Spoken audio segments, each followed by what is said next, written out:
In this video, we tackle probably the most challenging phase of the digital video storytelling process, video editing. The film is made in the edit suite. Just ask any film or documentary director. Editing can drastically shape the story of your video, even change the story altogether.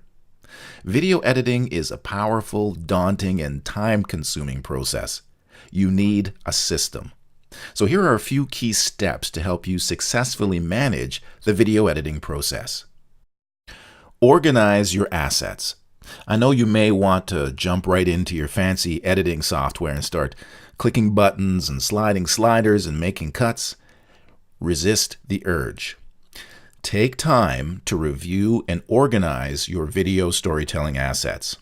It will reacquaint you with your material, making the storytelling process more efficient. It will also save you a lot of time. You don't want to waste valuable editing time searching for the correct shot. You could organize your assets by type. Create a folder for video clips.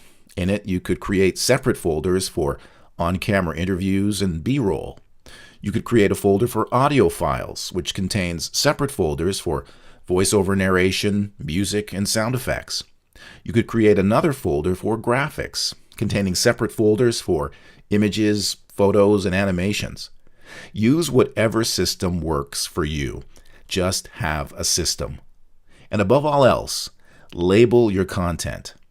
Enter a brief description for each and every clip of media. It will make searching for the correct shot a breeze. With your assets organized, it's time to edit. But where do you start?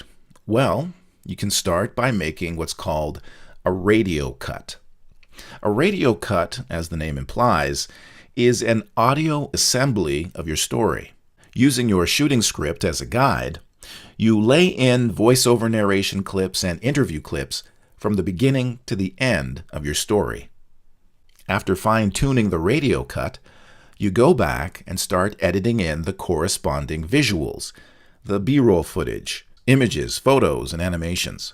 Here are a few general tips for editing your visuals. Get into the shot as late as you can and get out of the shot as early as you can. This makes for a more dynamic edit. Use close-up shots like cut-ins and cutaways to control screen time. You can use close-ups to compress the amount of screen time a process takes. You can also use close-ups to expand the screen time of a sequence, to create a dramatic build-up, for example. Tell a story with your shots.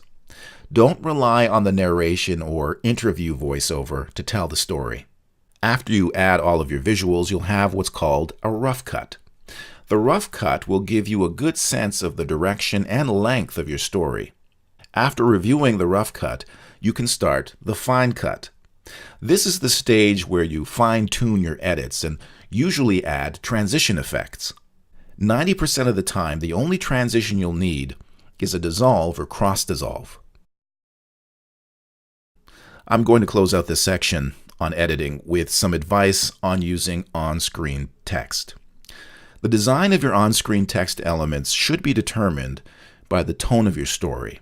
But like so many other things in design, less is more. Above all else, on-screen text needs to be easily readable. So when using on-screen text, make the font size easy to read. Avoid serif fonts. They don't read well on screen. Make sure there is sufficient contrast between the text and the background. Leave text on screen long enough for the viewer to read it. Video editing is a challenging task that requires both technical and aesthetic proficiency.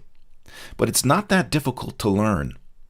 Next time you watch your favorite film, television, or online series, watch it with an editor's eye.